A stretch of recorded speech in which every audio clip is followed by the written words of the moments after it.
Hello, my name is Jennifer Moss of WGVU Public Media. On behalf of Groundswell, I am here today to talk about how you can help protect our water. We are exploring the Lower Grand River watershed. Today we will learn more about specific pollutants that impact the health of our watershed and what you can do to help. Today you'll hear from local community experts about non-point source pollution. This is pollution picked up by rain and snowmelt as it flows over the ground.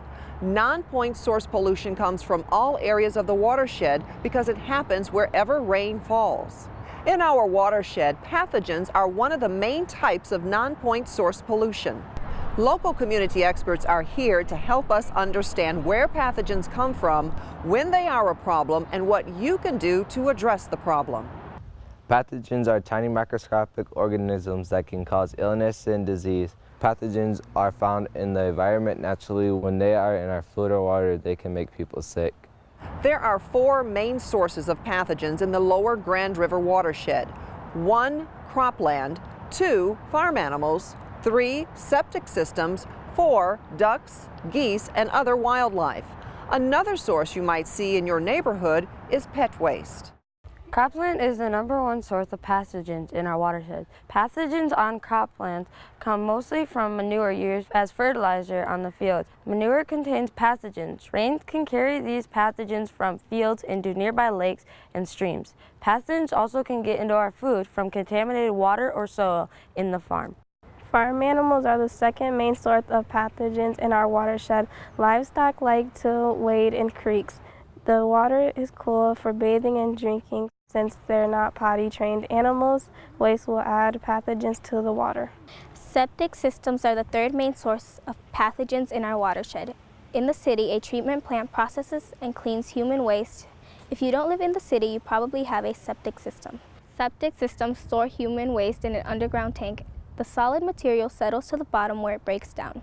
The liquid slowly trickles into the soil where natural processes filter out pollutants. Septics are effective and safe when built and maintained properly, but older damaged systems can fail and leak human waste into our water. Human waste is more likely to make people sick than other sources. Ducks and geese are the fourth main source of pathogens. Like farm animals, humans, ducks and geese, and other wildlife produce waste. So why do ducks and geese get so much of the blame? Because they live on or near the water. Waterfowl waste is deposited directly in the water or right next to it. Pet waste is another source of pathogens. When pet waste is left on lawns, parks, or other outdoor surfaces, rain washes it down the storm drains and into our rivers. Now we know where pathogens come from, but why are they a problem? How do we figure out when pathogens are present and if there's a threat to human health? People test water samples to figure out if pathogens are present, but there are hundreds of types of pathogens that could be found in the water. Testing for each type would be too expensive and impractical. Instead, we rely on indicator organisms to tell us whether pathogens might be in a lake or stream. One of these indicator organisms is E. coli. This bacteria is commonly found in human and animal waste. It lives in the gut of humans and warm-blooded animals.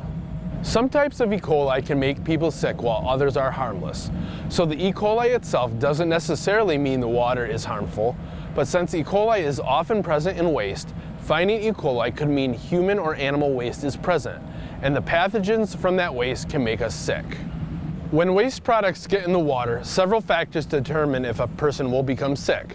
These factors include the pathogen type, its survival rate in the environment, the amount present, and a person's ability to fight illness. Some pathogens can cause illness at relatively low concentrations. Pathogens from human waste pose the most direct risk to human health. Other sources, such as livestock manure and animal waste, also contain pathogens that can make people sick. But these sources typically pose less risk to people than their risk to livestock or other animals. When water tests positive for E. coli, health officials try to prevent people from coming into contact with that water. Have you ever tried to go swimming during the summer but the beach was closed because of a health risk? That was to prevent people from getting sick from pathogens in the water. In some cases, the pathogens will die, move downstream, or become diluted enough that they aren't a major problem. In these cases, the beaches will reopen. But if there are consistently high levels of pathogens, people will be advised to not get in the water at all. People can't enjoy lakes and rivers when pathogens in the water might make them sick. You can't go swimming on a hot day. You can't relax by floating down the river on your tube. Outdoor recreational activities are a big part of the Michigan economy. Communities lose money when a beach closes or you can't fish in a river anymore.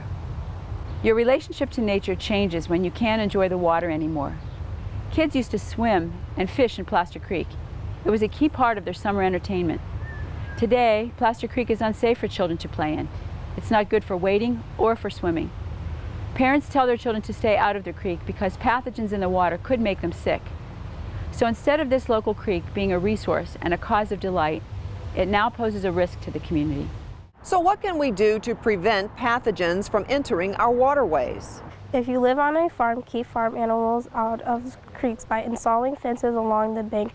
Make sure manure is properly managed. Blend in the manure into the soil instead of just placing it on the surface. This helps prevent the rain from picking it up and carrying it into the water. You also can plant grasses, shrubs, and other vegetations along the edge of farm fields. This barrier will help prevent manure from entering lakes and streams. If you live in a community with septic systems, you can educate community members about the need for proper maintenance. This includes regular inspections and pumping. You even could encourage your community to adopt an ordinance or other formal policy regulating septic systems. Plant tall vegetation around a lake or river to prevent ducks and geese from gathering. The birds are afraid of tall grasses. Snakes and other predators can hide in the tall grass, so ducks and geese instinctively avoid those areas. It is a natural way to reduce waterfowl populations, provide habitat, and filter out other pollutants. Finally, make sure you pick up after your pet. Dispose of dog's waste in the garbage. Do not leave the bags in the street or throw them down the storm drain. Pick up your dog's waste, keep pathogens out of our water, and keep our community clean. One of the best things you can do is help teach people about pathogens. Explain why non-point source pollution is one of the biggest threats to healthy rivers and lakes in our watershed. Remind people their actions will have an impact even if they live far from a lake or river. Non-point source pollution is a tough problem to solve because it's happening everywhere, and people don't know that they're contributing to the problem. That's why we need to come together. We need a groundswell of knowledge and action to improve and protect our watershed. Together, with your help, we can keep our water clean. This video was made possible through support from the U.S. Environmental Protection Agency, Michigan Department of Environmental Quality, Grand Valley State University College of Education, and WGVU Public Media.